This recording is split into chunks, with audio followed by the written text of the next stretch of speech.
Hello, I'm Bill Stevenson. I'm the news director for iFiber One News. We've invited 60 candidates in 30 local elections within Grant County to join us to talk about the issues and the offices they're seeking. Today, we're going to talk to Ryann Leonard, who is seeking the office of council member for the city of Moses Lake. Her opponent, Dick Dean, contacted us and declined to take part today, so we're going to speak to her throughout this entire episode. So, hi Ryann. Hello, good morning. Great. Can you tell us a little bit about yourself and why you decided to run for this office?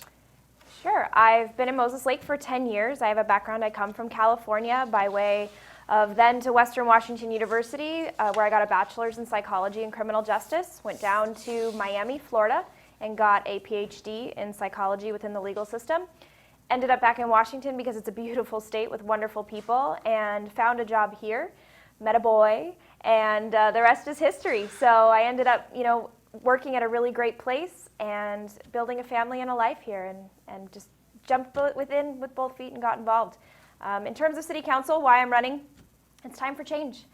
We've had some people who've been in positions for a very long time who have served our city well, and now it's time for some new faces. And I've been going to council meetings for over a year.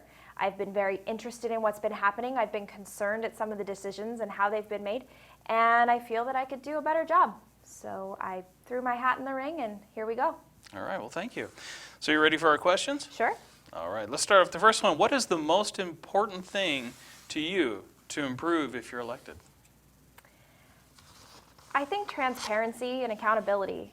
I think there are some things that we have going on in our city that we definitely need to work on. Our financial responsibility is one of them.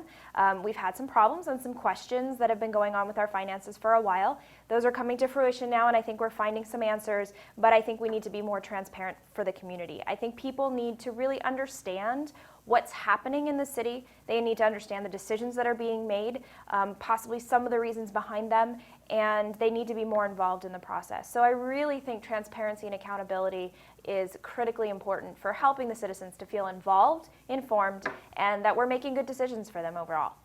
All right. What experience do you have that you think will directly relate to the office of city council member? I work for a state agency, so that has really prepared me for a lot of things that the council also does. I have an understanding of, how to read laws, how to understand laws. I have an understanding of decision making at a government level. I have an understanding of how finances work and how they're a little bit different from home finances for a government agency. I also am very involved in my agency in decision-making processes. I'm a part of the assessment committee. I'm the chair of the assessment committee for our faculty, which means I'm working with state and national leaders coming in and helping them to meet our goals for accreditation. And that's something that's very similar to a lot of things the city has to do with the reports. I've also been very involved in the city planning and decision-making. I've gone to Shoreline Master Plan meetings, I've gone to city council meetings, I've talked to city staff. So I've been very involved in volunteering in things and also trying to understand what's been going on in our city, because ultimately this is where I'm raising a family and I'm building a home, and I want to know what's going on and then have a say if I feel that there's something that's not being handled the most appropriate way for the majority of the citizens. Okay. As part of being involved with the news service, there's an issue that's always very important to us, and I think you've already touched upon a little bit, but I'm hoping to give you a chance to expand on this. Please describe the role of open government and how important it is for you. I really believe that people need to understand. I mean, my job is an educator, and so one of the things that I do every day is try to help people understand concepts that may be new to them or difficult for them just to understand as a general layperson without background knowledge and information. And so that's really what we seek to do, is have this two-way conversation so that we both can leave with this improved experience. And so I think government is incredible because it's something that manages our country, it's something that manages us locally, it manages us individually, but there's certain knowledge and background and information you have to understand. And so if the government is not able to explain that to the people, then I don't think that they're doing their job. And I think that the government needs to remain open because people need to have a say. Ultimately, it's we the people. It's everybody who's involved in this process. It's not just a few decision makers. Even though we've tasked them with the job, they also are accountable to us in terms of their decision making, and we need to feel like we have a say. All right. A lot of people consider government to be what they call essential services for the public. What services do you think the city should provide? This is a hard one. I would love to say that the city should give everyone everything for free that they want. That's not sustainable, nor is it practical. I think our community has done an excellent job. We have a lot of recreation in our community. We have a lot of community members who have invested, who care about this community, who give us things like concerts and fireworks and amazing parks that we have. We have groups that specifically are working to create healthy communities and try and give us trails that we can navigate our city better and get around some of the traffic issues that we have in our smaller town. So I think it depends on the community. And I think things change, and I think that's one thing that we have to consider. I can't say exactly at this time what I think the city needs to provide. I think we need to do an evaluation of the community members that we have and make sure we're meeting the needs of our members, making things sustainable, and also allowing for opportunity for growth or for change in the future as maybe our demographic changes or we have new industry come into the area.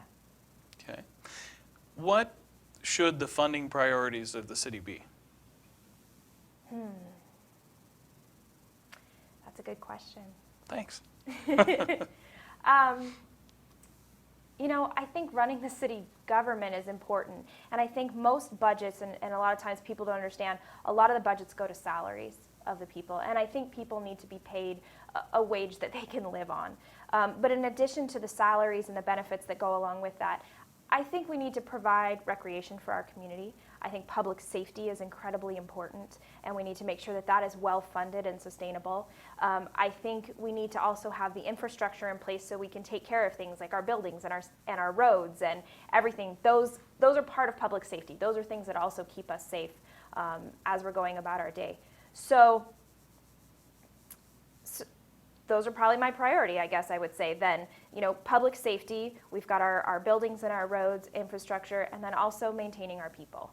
I think we have to care about our people who work for us, and we have to make sure that they are doing an efficient job, working hard, and making sure that they're rewarded and they can live off what they're making. Okay. One of the issues that seemed to have come up before this election got into full swing, and I know you were part of a task force regarding it. So what would your idea of a solution be for the city ambulance service? I think it's been presented at council meetings, but I'll kind of recap here a little bit. I think in terms of the ambulance service, we've already seen the changes put in place that needed to be made. And that was really eliminating the day car. And a lot of people don't understand, but the day car was kind of a single role provider. These were EMS only providers. They weren't dual firefighter role. They were basically serving just ambulance duties. And a lot of the transports that they were doing, as well as some of the other dual role providers, was taking our firefighters and ambulance providers out of the town for multiple hours per day. This was really cutting down on the availability of service within our community.